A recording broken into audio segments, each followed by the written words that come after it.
salam sejahtera dan salam sorakku sayang Buletin UKAS edisi tengah hari 4 Oktober 2021 bersama saya Grace Chun Lee. Tumpuan berita, Kerajaan Sarawak amat komited dan efisien dalam program pengukuran tanah hak adat Bumi Putra NCR.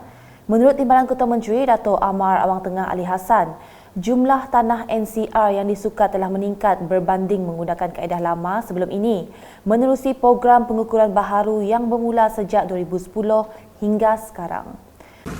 Sejak kita melaksanakan penyukatan di bawah inisiatif baru, kita telah pun berjaya daripada tahun 2010 hingga ke saat ini luas kawasan yang telah pun berjaya disukar 999,853 hektar, kurang lebih dalam 2.47 juta hektar. Bayangkan berapa kali lipat ganda outputnya dari segi keberkesanan, efisiensi lebih cepat dan daripada jumlah keluasan ini seluas 776,226 hektar atau 1.9 juta ekar telah pun dikuatkan. Dato' Amar Awang Tengah berkata demikian dalam sidang media selepas menyerahkan surat hak milik tanah Seksyen 18 Kanun Tanah Negeri bagi Kampung Nusah dan Kampung Sebalik Tiris berkenu pada Ahad. Beliau yang juga Menteri Pembangunan Bandar dan Sumber Asli II telah mengarahkan Jabatan Tanah dan Survey Sarawak JTS untuk memfokuskan program pengukuran tanah NCR, inisiatif baharu ke semua bahagian di seluruh negeri Sarawak merangkumi semua kaum Bumi Putra yang mempunyai hak ke atas tanah NCR. Mengulas mengenai program tersebut, Kerajaan Sarawak katanya menyerahkan surat hak milik tanah Seksyen 18 KTN bagi kawasan Kampung Nusah Ulu Satap dan Kampung Sebalik Tiris secara simbolik kepada 50 orang penerima dari kaum Melayu Kedayan. Kira-kira 362 surat hak milik tanah akan diserahkan kepada 165 orang penerima selepas selesai majlis bagi mematuhi prosedur operasi standard SOP yang telah ditetapkan. Sementara itu, penduduk Kampung Nusah, Lihadaha dan Khaidir Samad mengucapkan terima kasih kepada Kerajaan Sarawak dan JTS di atas penyerahan surat hak milik tanah. Ini saya merakamkan ucapan berbanyak terima kasih kepada pihak Jabatan Tanah dan Miri kerana telah mengadakan majlis penyerahan hak milik tanah kepada penduduk kampung pada hari ini.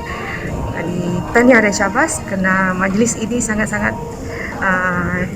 dihargai oleh pihak kami kerana terlalu lama sudah kami berusaha untuk mendapatkan hak milik tanah bagi penduduk-penduduk kampung Nusah.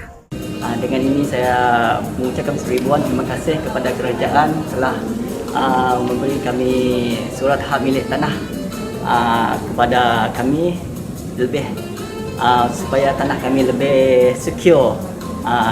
Yang sebelum ini tiada palak tanah lah. Setelah ini tu diharap yang kemudian hari kerajaan akan memberi lagi peluang kepada kami terhadap tanah kami lagi lah. Berita seterusnya mengenai inisiatif Timbalan Ketua Menteri Dato' Amar Douglas Ugambas membantu penduduk terkesan akibat penularan wabak COVID-19 dengan menyumbang bantuan makanan. Terbaru, Adun Bukit Saban itu menyumbang bantuan makanan tambahan kepada 26 pintu keluarga rumah panjang Suri Baroh, Debak yang sedang menjalani perintah kawalan pergerakan diperketatkan PKPD sehingga 5 Oktober 2021. Penghantaran sumbangan bantuan makanan tersebut telah diselaraskan oleh Pusat Khidmat Adun Bukit Saban pada Ahad dan diserahkan oleh penghulu Peter George Labut melalui Jawatan Kuasa Pengurusan Bencana Bahagian Betong bagi pihak Dato' Amar Douglas. Sementara itu, Tuai Rumah Intai Beji yang mewakili para penduduk merakamkan penghargaan dan ucapan terima kasih kepada Adun Bukit Saban kerana sentiasa prihatin dengan keperluan para penduduk yang sedang dalam kesulitan. Selanjutnya, Kementerian Kebajikan Kesejahteraan Komuniti, Wanita, Keluarga dan Pembangunan Kanak-kanak KWKPK telah menganjurkan Konvensyen Antarabangsa Pendidikan Prasekolah yang julung kalinya diadakan pada 1 hingga 3 Oktober 2021. Menterinya Datuk Seri Fatimah Abdullah menjelaskan, konvensyen bertemakan pembinaan watak insan dalam norma baharu itu bertujuan meningkatkan pengetahuan pendidik dan memahami pembentukan sifat manusia dalam kanak-kanak. The objectives for this year's conventions are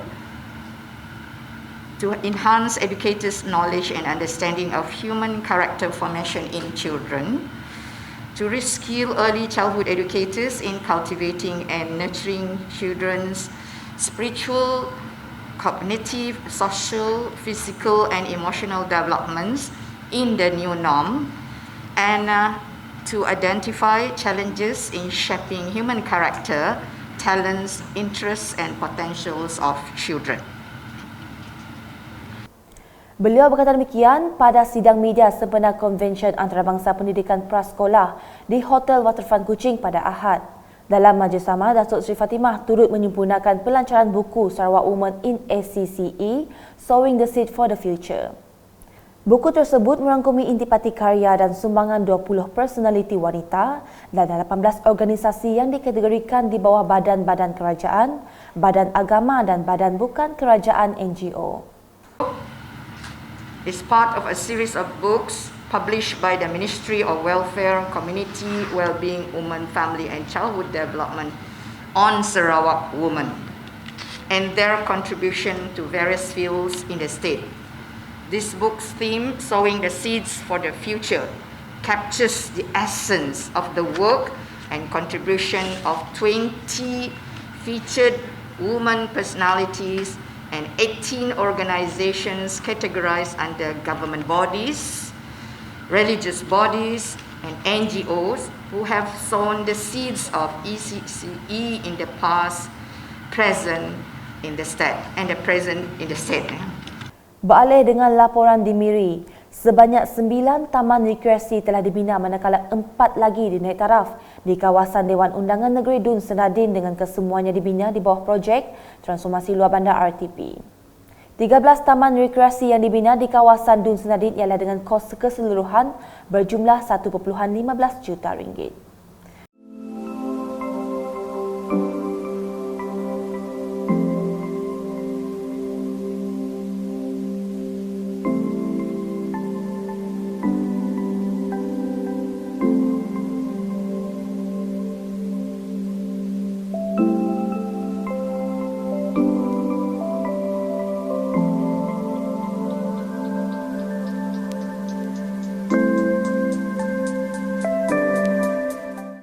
Perkara ini dimaklumkan Menteri Pengangkutan Sarawak yang juga Adun Senadin, Datuk Lee Kim Shin, selepas mengadakan tinjauan tapak pembinaan taman rekreasi baru di Vista Perdana pada Sabtu. Jelas Datuk Lee, 4 taman rekreasi telah siap dibina dalam fasa pertama dengan peruntukan RTP 2020 dan ini termasuklah kerja-kerja menaik taraf sistem peparitan dan saliran, mencantas semak samun, membina trek larian dan bangku. Manakala untuk fasa seterusnya, peruntukan RTP 2021 akan menjadikan taman rekreasi terbabit lengkap dengan permainan kanak-kanak dan tempat senaman dewasa.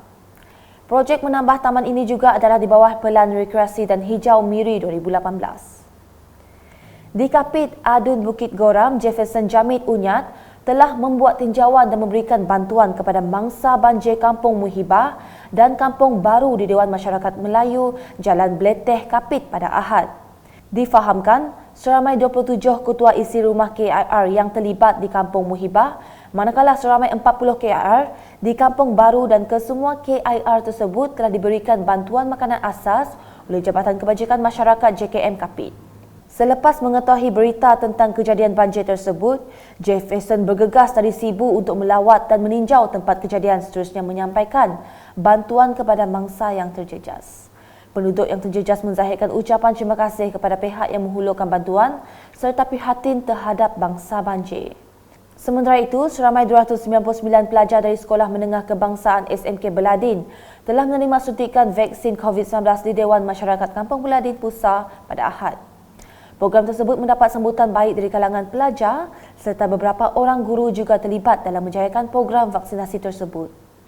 Para pelajar yang ditemui turut bersyukur kerana telah mendapatkan suntikan vaksin dos pertama dan bersedia dengan suntikan dos kedua pada tarikh temujanji seterusnya. Mereka juga menzahirkan ucapan terima kasih kepada kerajaan, terutamanya Kementerian Kesihatan Malaysia KKM atas usaha memberikan vaksin secara percuma demi kesejahteraan dan keselamatan para pelajar di sekolah berkenaan. Seterusnya mengenai laporan harian COVID-19 dengan Sarawak merekodkan 1,418 kes positif baharu meningkatkan jumlah kumulatif kepada 215,576. Kenyataan media Jawatan Kuasa Pengurusan Bencana Negeri Sarawak JPBNS pada Ahad memaklumkan 74.40% kes adalah di kategori 2 yang bergejala ringan. Berikut merupakan lokaliti yang telah merekodkan kes.